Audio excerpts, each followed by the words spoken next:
I do want to thank you for taking the time to do this, and we can start chatting about things now. But um, I'm reminded, so I went back and I looked. It was about 3 weeks ago when I saw that post, one of the posts that a Golden Chick put out, and it had to do with this core values awards. And I think the reason that I saw this in my LinkedIn feed is because Joel Zeff, wrote a book, and Yes. he's kind of a friend. He was connected to me, and I saw that. And Joel's a great guy, by the way. He's Yeah. unbelievable.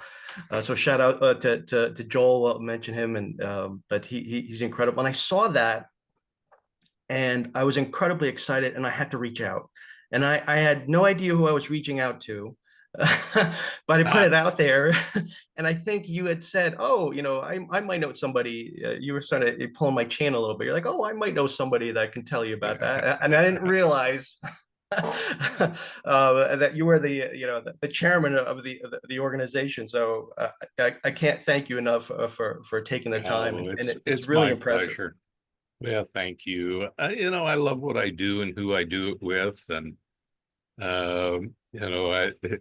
gosh, I bought the brand in 1989. It started in '67 and it started as Golden Fried Chicken, and then it became Golden Chicken. People think, well, it's because we wanted to get the fried out of the name, and that really wasn't it at all. Maybe a nice byproduct, but Golden Fried Chicken was always deemed too generic to get a trademark. I mean, it's just like when Uh, you drive around and you see donuts. I mean, nobody could get donuts done. So Golden Fried Chicken was deemed to be generic. So, but we felt like there was some brand equity in Golden and some of our trade dress. So Golden Chick was as close as we could get and still get a registration. So anyway, Back then, did you ever envision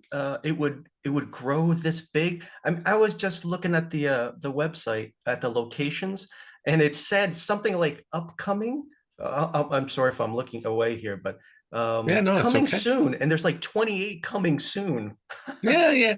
Well, and it is great. In fact, we're having a record year. We should finish with 30 openings this year. Our Wow. record, our record is 22, and that I think that goes back to something like 2015. But so we're having this record year. Uh, and and it's great. And I think I had told you last time we talked that I turned 70 this year, and Looking good for try 70, I'll tell you that much. yeah, thanks. Well, trying to pull back some, but my excuse me, my family's involved in the business, and the the franchise community is my second family, although my wife might sometimes point out that maybe I got them reversed, but I've actually held babies in my arms who are now grown adults, and they're the second generation franchisee. And Wow. so that, I mean, that's really cool. And the part I love about franchising is, somebody may come in, and I can cite all kinds of examples that somebody that was working for a living and they became a franchisee, and we help guide them along, and then they actually start to create wealth through either profits or they get into the real estate and over time get that paid off, and that's really neat to see. And so you know uh, I mean, it's really heartwarming to me, and I guess probably the biggest reason why I've continued to stay at it. And I joke with people. I say, well, someday you'll come in and I'll be slumped over on my desk, and hopefully with a smile on my face, and then just cart me off, and but I do I do enjoy what I do. You know, I played investment banker years ago in New York, and yeah, I'd get on the subway and you'd see all these unhappy looking people. And, you know, I thought, gosh, I've never understood somebody just working for a living and they count the days to retirement and then they go from New York to Miami Beach. And, you know, to me, if you just, you gotta enjoy what you're doing and, you know, some purpose and If I accomplishments may, and all that. if Yeah. I may ask, sorry, I didn't mean to interrupt. How did you get from Subway in New York City, working there, to this incredible franchise? How did you make that Well, change? I actually started in the restaurant business washing dishes when I was 15 to earn money Uh, for a car. And I had an uncle who was a burger franchisee, and I'd listened to him. And and it was interesting. He didn't use the word land banking, but that's he'd go out and get these sites in Indiana and various towns. He'd go out in the suburbs and he'd buy a good corner, and then said, "Hey, in 10, 15, 20 years, the growth will continue and this corner will really be worth a lot. So what do I do with it in the interim?" I thought, well, I'll run a, you know, a fast food business, and then eventually a bank or a gas station will come along and just have to have that. So that intrigued me because it was a combination really of real estate and hospitality. And I thought I wanted to be a real estate attorney and started my education that way. But the intention was to, for the knowledge, not to practice, but to be a real estate developer. And after 1 year, I said, you know what, I kind of miss the restaurant business. And so I switched gears. I ended up at the hotel school at Cornell, and anyway, at the time, based on economies and everything else, I took a job with an accounting firm, Leventhal and Horwath, but I was in Dallas, but I was in the management advisory services doing hotel feasibility studies and a lot of fun stuff. And you know, it was almost like a grad school. I mean, I enjoyed what I did and I was learning and networking, but I was getting paid for it. And anyway, from there I went to work for a client, and and they had both a real estate side of them and a hospitality side. And then and so with that I moved to Houston, and we had a lot of great stuff going. We built Compact Computers first headquarters and a bunch of things. And but what I didn't know what was coming was this was in the 80s and the great oil uh, crash, and Houston was in an absolute depression. So my wife happened to work for Laventhal as well, and she had an opportunity to transfer to the New York office. So and anyway, through some connections, I ended up playing investment banker. And again, it was one of these, it was really a fascinating learning experience. We tried to buy the Pan Am shuttle, and so negotiating all night with the Airline Pilots Association on concessions and all. You know, I could go on the engagements. And then a friend from school said, "Hey, why don't you come home? Come back to Dallas. We have." They were involved in all kinds of things, but had a lot of Holiday Inns south of the border, and had bought the Sands from Howard Hughes Estate, and They Wow. said, listen, we're so busy, but why don't you come home, invest with us, be the operating partner. And there's this little chain called Golden Fried Chicken. And I looked at it. I said, well, this is interesting. And it was I met with franchisees, and they were very unhappy with not the founder, but the group that bought it from the founder. No, And that's a usual story, isn't it? That you see that a lot too, right? yeah, and they said that uh, president was a liar, a cheat, a thief, and they demand that I fire him. And I said, well, guys, I'm sorry. Maybe you watched movie Wall Street one too many times. Just because I'm an investment banker doesn't mean that greed is good. And so I'm not going to fire somebody I've never met. It's got to be somebody's husband, father, Yeah. all that. And I said, but uh, I didn't just fall off the turnip truck. So if it's all of those things, I bet I can figure it out. So, and sure enough, they were right. We let that person go. And I decided, well, temporarily, I will roll up my sleeves because I had been fortunate enough to have exposure to lots of parts of business, accounting, real estate, hospitality. Uh, I was a kitchen manager for Steak and Ale my senior year for high school. I took typing early in the morning and then had a full-time job. And so there were all these pieces of the puzzle. And anyway, Was the so I wrote. hospitality angle pulling at your heartstrings? Yeah, and there were a couple of things that were really interesting to me. This chain, when we bought it, was mostly franchisees, and it still is.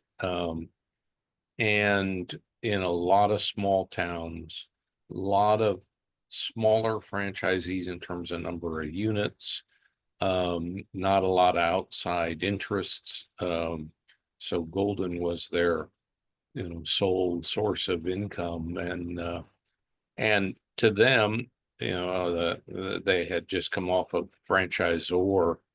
um oh Franchisor had become a four-letter word somehow. So um anyway, I struck a deal with a group, and I said, I tell you what, I'll let's do this.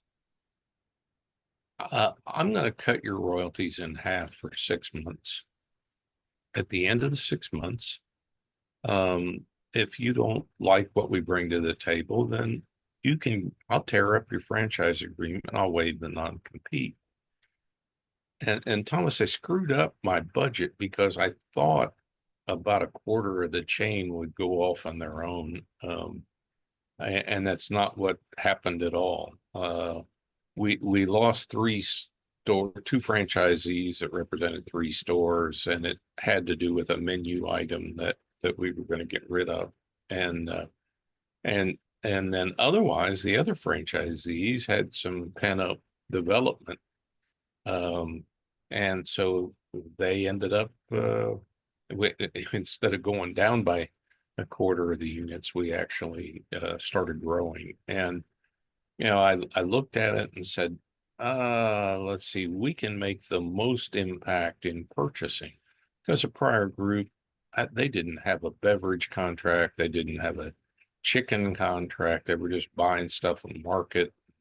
Wow. And the distributor, I mean, that was kind of street pricing that, so we were able to make immediate impact just by negotiating chain deals. And then I have this philosophy that a franchisor shouldn't mark food products up. I know some chains do. I'm not saying it's right, wrong, or indifferent. It just, I have a couple of friends that were lead plaintiffs against Dairy Queen because they were never sure whether what Dairy Queen required them to do was the best piece of equipment or the best food product, or it was just the highest, let's call it rebate to the to corporate. And so I thought, if we're doing our job, we get paid weekly in royalties.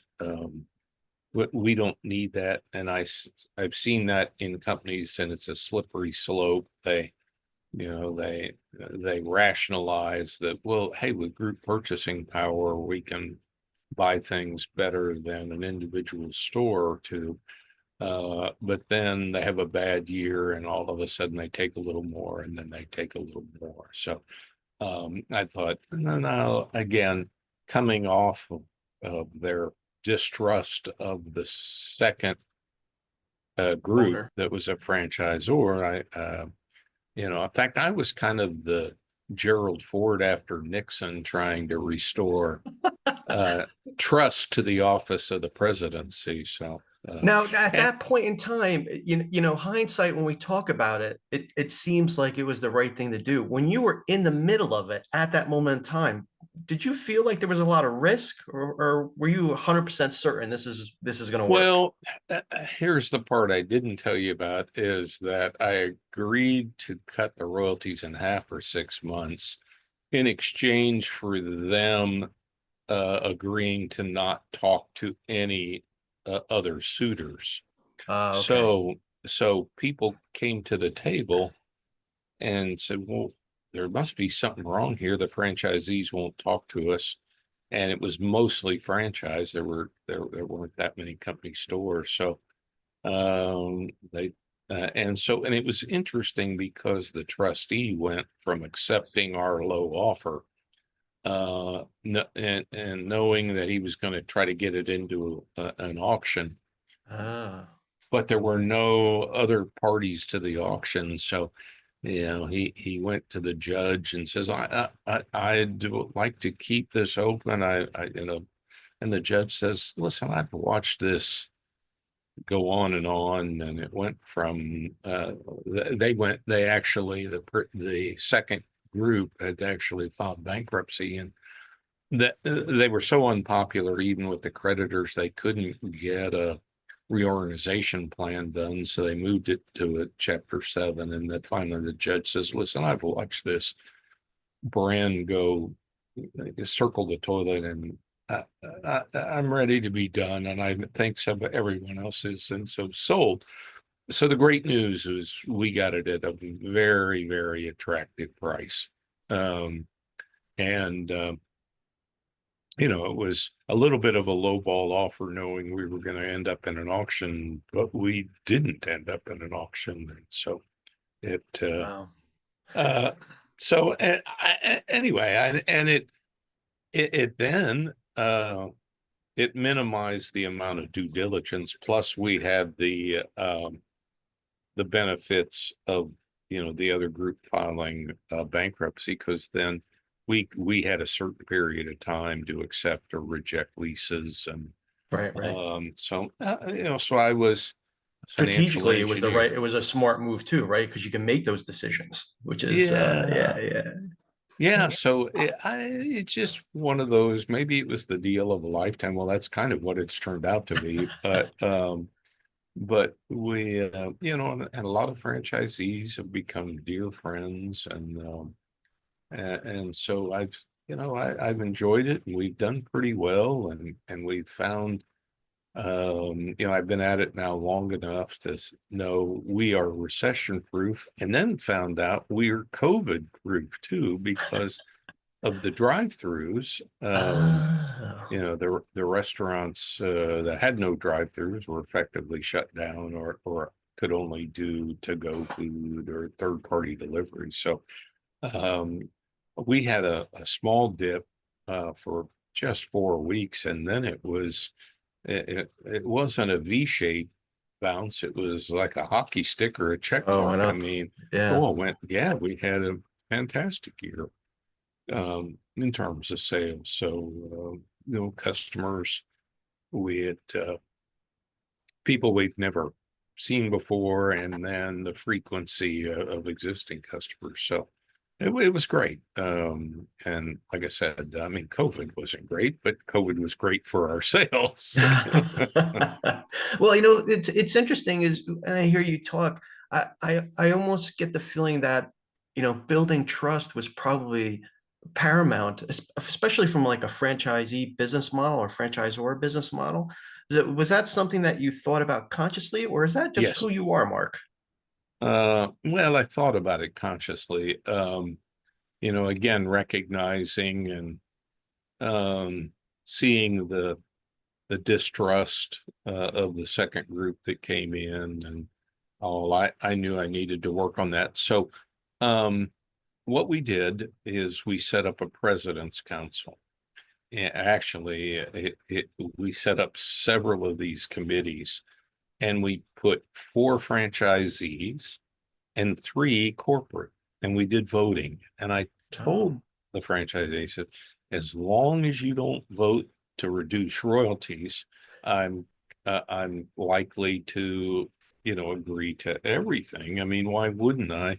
You guys are like free consultants. You're on the front lines.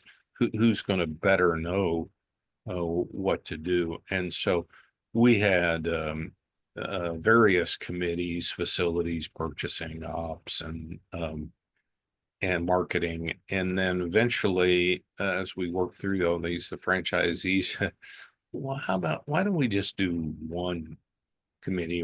And so we called it the President's Council. And yet again, it was, four franchisees, three corporate, and we did voting, and there were sometimes active debates. But over time, that trust, I don't know, we just developed great relationships, and they didn't always agree. I mean, you can never get 100% consensus. Yeah. But they knew what came out of my mouth uh, was the truth, and that I wasn't going to do a deal with you and then under the table do something with someone else. And so, and it's funny over time. I mean, we have certainly grown our overhead, and I've been working on trying to work myself out of a job, but I get an occasional call, and sometimes it's not about the business. They might ask me about um, um, setting up a trust or a family partnership, or Oh, yeah. it's sort of business in general, or even some personal items and questions and information. So I I guess that makes me the old man, and I kind of enjoy that role, and The wise sage, right? You know, at least the sage. I don't know about the wise, but and that's funny, Thomas, because you know what I say about franchising. It's not that I or any of the people here are any smarter than our franchisees. It's just as a company, we've made all the mistakes, and probably more than once. And so, yeah. so when you write your check um, for franchise fee, and then the weekly royalties, you're just buying into a brand, again, that's got the experience.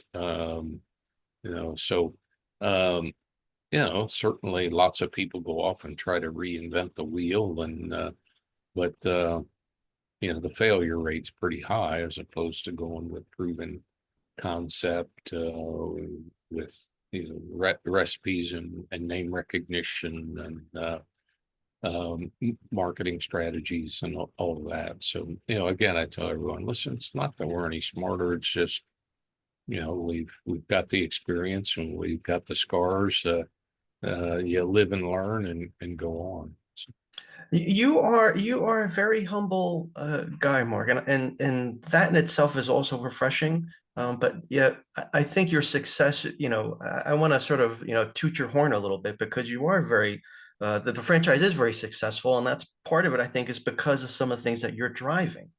And I'll go back to that LinkedIn post that I'm looking at because it talks about these core values of Golden Chick of quality, growth and development, caring, integrity, and celebrating. That's literally everything that you've been talking about these last Yeah, couple minutes. yeah, So is like, and these are the core value awards, which I found incredible because I just don't see that a lot in yeah. businesses. Was that something like how did that come up? And how often do Well, you guys celebrate that? It's part of one of your yeah, core values. actually, one of my sons and some folks here, we're talking about that, and our marketing agency volunteered to host a couple day session for us to oh take take the way we operate and try to put it down on paper. And so we it was a very interesting exercise. And what you just read off was the um was the final product of that. Uh, If and if yeah, I if I was to ask you, what would you say are your core values? I know it's not an easy question to ask somebody, right? And it's well, so some is of there it, anything that comes to mind? yeah, yeah. And it's some of it's the cliches or the corny, honesty is the best policy. Um, and I just think that's above all, the trust that comes from that. Again, people may not agree, but they, know I'm not, and others here, I mean, they're not being told what they want to hear, and then off we go doing something else, or and we try to lead by common sense. I I'm not even sure. I don't think I've ever read our franchise agreement um, front to back. I mean, certain parts of it, but everybody knows a franchise or agreements. They tend to be in favor of the franchisor, but um, I think it is again another cliche. I mean, treat people like you'd want to be treated. Uh, the golden rule works for Golden Chick. Oh, that's awesome. Yeah. That sounds like a bumper sticker. Yeah. So I no, I really do think that that's it. And you know, and being willing to admit when you were wrong. There is that's again another cliche. I mean, nothing ventured, nothing gained. So we're going to take some risk. We're going to try things. But there's nothing wrong in saying, gang, we were sure this was going to work and it didn't, but let's learn from it and then go on. And so, it's hard to run a company by committee. Mm. So but collaboration, I think, is really important. And so, and I think that was one of the things that the franchisees really desired was let us be heard. And evidently, the prior administration just put it out there, and it's our way or the highway. And I mean, I'm inherently lazy, so if I can listen to these guys are in their stores every day. Um, I mean, why would I want to think I'm smarter than them, or why let an ego get in the way? And by God, you know I'm the I'm the king wing. Uh, so Well, they're literally telling you the answers to problems that they may be yeah, experiencing, right? They're on the front line. yeah, yeah, no, and so to me, it's not that hard. And then as you go through, or at least for me, initially, yeah, yeah, I mean, not that I say struggled, but it took a lot of effort to try to understand how to approach things. Well, then, now I've been at it since 1989. So, whatever comes up, we've seen it multiple times. And, I'll give you an example. Early on, you had the guys with the high volume say, "Hey, why are why is the National Ad Fund based on a percentage of sales? Why isn't it an amount per store?" And so spent a lot of time on that. And then, about the third time it came up, was I could stop and say, "Oh, okay, I hear you, but we've been through this now a couple of times. I can tell you this discussion's going to last 20 minutes, and we're going to end up right back at as a percentage of sales." And so and again, that comes, I think, with the trust and everything else. It's, if I'd have said that the very first time, then it wouldn't have gone over as well as, "Hey, this has been thoroughly discussed, on more than one occasion." Yeah, well, the trust keeps coming up as you're talking. I'm hearing a lot of these trust elements mean care. Yeah. So I'm curious, are there, and I don't know if this is a metric in the franchisee world or business, but are there franchisees that sort of exit and leave? And I'm curious, are there a lot that have stayed with you for a while? I imagine there's Oh, probably yeah. some that have. Oh, yeah, quite a bit. You know, some of these guys, we've grown old together. And I told you that it really is more than one situation where I've held a baby that is now the franchisee. That's amazing. So yeah, so we have several second gen uh, franchisees. We've got long standing franchisees, and yeah, some guy. I mean, we've had some closed stores like any other chain, or we've had somebody that's decided that's not for them and they sell their business. And um, but my goal is always to bring um a value to their to to the name and value. I believe, and it is the case, that you can get a higher multiple for a golden chick than a Thomas chicken, a two-store chain.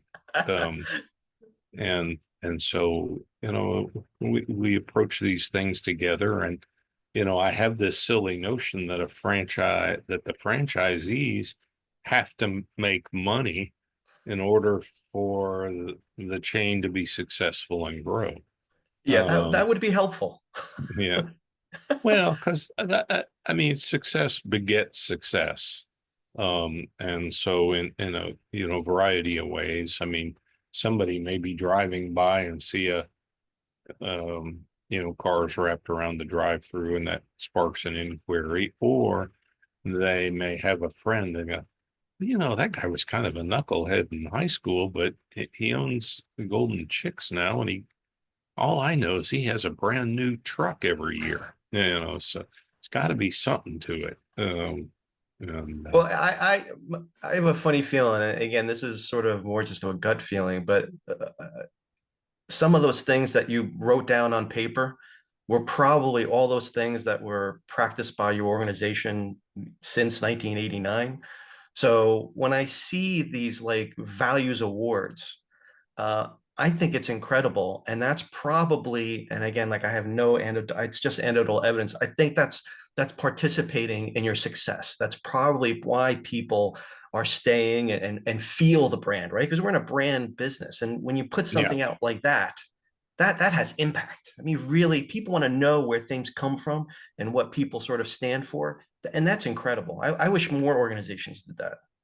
yeah. Well, thank you for the kind words, but it's I think some of it, um, oh, I was going to say comes with age, but maybe it's more duration. That I'm sure you could think of chains. I certainly can, that it was successful by the founder, and then it sold and it didn't do so well, so it got sold again, and then maybe got sold again, and and this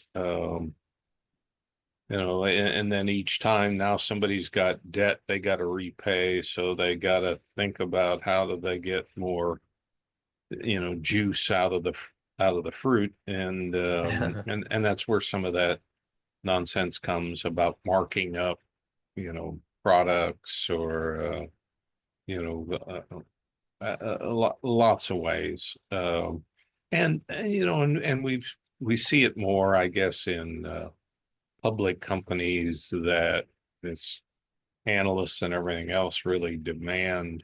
I mean, you have a couple of off years, well, adios president. Yeah, yeah. So Well, um I've been pretty lucky to work at some family-led organizations, and one of the biggest private companies in the world.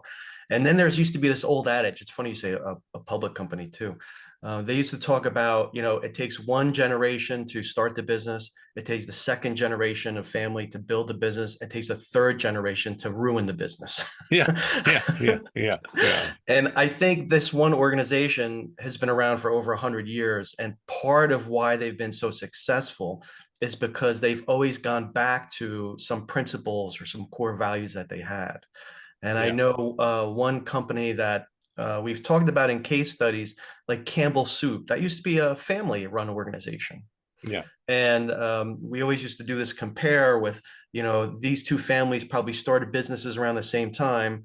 One, the family is no longer there at Campbell, and Campbell, it's a public company and it's got a whole bunch of other issues. And this one has been privately held, family held, abiding by its principles, and struggles as well, but it's gone significantly larger. So it's yeah, just yeah, very interesting, to your point, when you identify these things and you stick to them and not necessarily chase every penny, because you don't yeah, have to. It has an impact longer term. yeah. And I have often wondered how, or recognize it's more than likely a very big challenge to keep the family aspect or the small business feel and nature as you grow. Um, and we've even seen that, things have to be a little more structured. You can be Yeah. a lot more flexible with 60 stores than when you're at 250. Because there's really not, as much time to deal case by case. And I think that's where it's, hey, these are the rules, and it's not to say they can't be appealed or discussed, or and again, you try to work through things by logic and common sense. So Well, I think yeah, if you have the right culture and the culture's in place, that'll help with the growing pains. Right. I think a lot of well, organizations, when they grow too fast, or they grow and they move away from their culture, it causes issues and they don't even realize it until it's too late. So it sounds like you've got yeah, a solid culture in place for sure. I'd like to think so. I really do. And we again, I think franchisee longevity. Um, and it doesn't mean uh, that we have, like I said, we've had some closures, or we've had some people said, "Ooh, I thought I was going to really like this, but it takes more than writing a schedule and taking money to the bank." So Well, that's gonna happen. It's gonna happen. yeah. Mark, I'm curious, if you can share with me, have there been like heroes that you've had when you were younger, or there's people that inspired you, along your career? Who would some of those people be? They don't have to be heroes, but maybe some that have inspired and gave you pause. Well, when I worked, I mentioned I worked at an accounting firm, but I was in the management advisory services side. And my boss was Pete Klein, who had also gone to the hotel school at Cornell, and still think he's probably the smartest guy I've ever known. And and so his friendship, his mentorship, was really very helpful, and we remain as close friends to this day. Um, and there's been others, people I've known, and then sometimes people I didn't know that I admired from a distance. So we will hang up and I'll stop and go, oh crap, I failed to mention this guy. You could call me You know, back and I'll bring him in. Yeah, yeah. yeah, and and this is, I know a lot of people say this, but my father was a big influence. And he was an accountant. He was one of those guys that counted the days to retirement and all that. But he was the most honest guy, the most, straight arrow. He was all about friends and family, and now and he, it was just being around him. I suppose had I had a father who was a liar, a cheat, thief, or he got thrown in prison, maybe I'd have gone in a different direction. But so he was, yeah, just watching that, him being a straight arrow and always doing the right thing and being responsible, and all that was a good guiding light. Is that why you went into accounting? Because some of his influence, or how did you find your way into No, accounting? and really, I worked for an accounting firm, but I wasn't an accountant. Okay. We did feasibility studies, financial projections for hotels, restaurants, commercial real estate. So, um, I mean, I learned debits and credits, and needed to for financial projections, and all of that. But I certainly wasn't a CPA, or I wasn't an auditor, or I wasn't in the tax side. So I was really a consultant. You were saved from that. I was in the I was in the audit side for a while. I still have my CPA, but I also Yeah. did management consulting at Yeah. PW. So that's kind of cool. Yeah. That's funny. That's good stuff. Yeah. Well, and it was really good training because, Yeah. um, in accounting, it's usually black and white, and um, very professional, and just learning the how to write reports and business letters and all of that. There's stuff they don't teach you in school, Yeah. which I don't know, makes me think of, I used to go to a school here in Texas that also has a hotel school, and they would, I it was a class that, the class was how to get a job. So all these other courses, you're learning information, but how to write a resume, how to be effective in an interview, make eye contact, and some of these like basic things.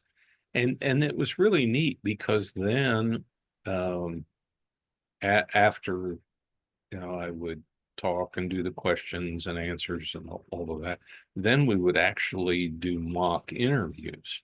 Mm. Um, and grade people, and then help give them some guidance. So I just thought that was fascinating. The class was how to get a job. uh, They could probably use a couple more of those types of courses these days, but that's a whole other yeah. story. That's a whole Oh, other I story. agree. Yeah. Mark, what would be one or two key takeaways you would want somebody listening to our conversation to have? Um, Again, honesty is the best policy. Um, I, I I was in an uncomfortable situation. I didn't really lie, but I think I allowed somebody to, I kind of BS my way through this situation, and I was very uncomfortable with it. And from that day, when I got out of the meeting, I said, you know what? I am one never going to be deceitful, even if it's like allowing somebody to believe something that isn't true. But that doesn't mean you have to always offer full disclosure. I mean, some things Right. ask honest answer, or change the subject. Um, if somebody, hey, what color's the grass? Well, the sky is blue, isn't it? Um, or or just be honest. I can't really say. So, um, and I think again, this trust and honesty and all of this stuff, comes into play. And and again, it's maybe corny stuff, but your reputation means everything. You can have ups and downs, and um, but they, can't take away your reputation. And so again, it was it was like an epiphany. I mean, it felt like I grew an inch or two by saying, I will never tell a lie again, not even a white lie. And because that can be a slippery slope. So I think that's the biggest thing. And then having a genuine interest in someone else. My friend Tom Sacco, who leads Happy Joe's Pizza, speaks often. Um, and you might follow up with him, or I'd be happy to make an introduction. But Yeah, that'd be great. he often speaks of servant leadership. Mm. And so if you can go from, hey, I'm king of the forest, and by God, you're gonna, my way or the highway, and to, hey, how can I serve you? What can I do for you to help you succeed at your position? I think that's incredibly important, and and then sincerity comes with it, and like I said, a genuine caring of others. I mean, look people in the eye, make them feel like they're the most important person in the world, and it doesn't matter if they are um, a janitor or president of a big company. I mean, don't judge people and then treat them accordingly. I mean, everybody's human, and everybody deserves respect and dignity. And don't look at people like, oh, let's see, I need to be nice to this person because maybe they'd be part of my network and they can do something for me someday. You know how many times I'm sure I don't even have to tell you, but like even early on in my career, I didn't really know some of that stuff, right? Yeah, But there was always and those things you're talking about, you can actually feel that. Like there's times when people would talk to me and I can almost see like their eyes looking beyond me to see, if somebody else is coming in, or if like senior leader comes in, all of a sudden they sort of move, they move away. It just they don't yeah, when you have those conversations, they don't feel authentic, and they're just almost buying time till they could talk to somebody else that's a higher status, and that's so when you say that, it means a lot because I think people really feel that. yeah. Oh, I agree. I really do. And so anyway, that's again treating people with respect. And all of these things to me tie together. I mean, if somebody lies to someone else, I mean, that's disrespectful. Yeah. I think, and I can think of one former franchisee who probably should have been a politician because he got it. He did some outside activities that put him in a financial bind, Mm. and he would tell people what they wanted to hear. Oh yeah, yeah, checks in the mail, or I'll get it next week. And he would tell people what they wanted to hear, and okay, so they weren't mad then. But then whenever they promised didn't come to pass, now they're double mad. And you've shot your credibility. So, but I could never really get through to him.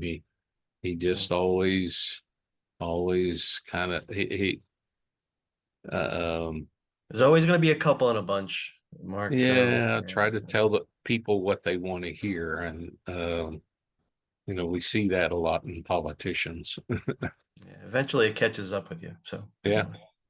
Well, listen, I can't thank you enough, sir, for the time, Oh, and yeah, I my really mean pleasure. it. This has been really insightful, and I can't thank you enough for putting out stuff like those core values and those awards and highlighting those people, because I Mm. think it just sends an incredible message, and it really speaks to your business and what you're doing with it, and the real. I think it's absolutely part of the success of what you're doing at Golden Chick. So I can't thank you enough, and I hope you many more franchise openings, sir. Well, that's great. Thomas, thank you, and you have a great week. You got it. Thanks. Okay, bye now.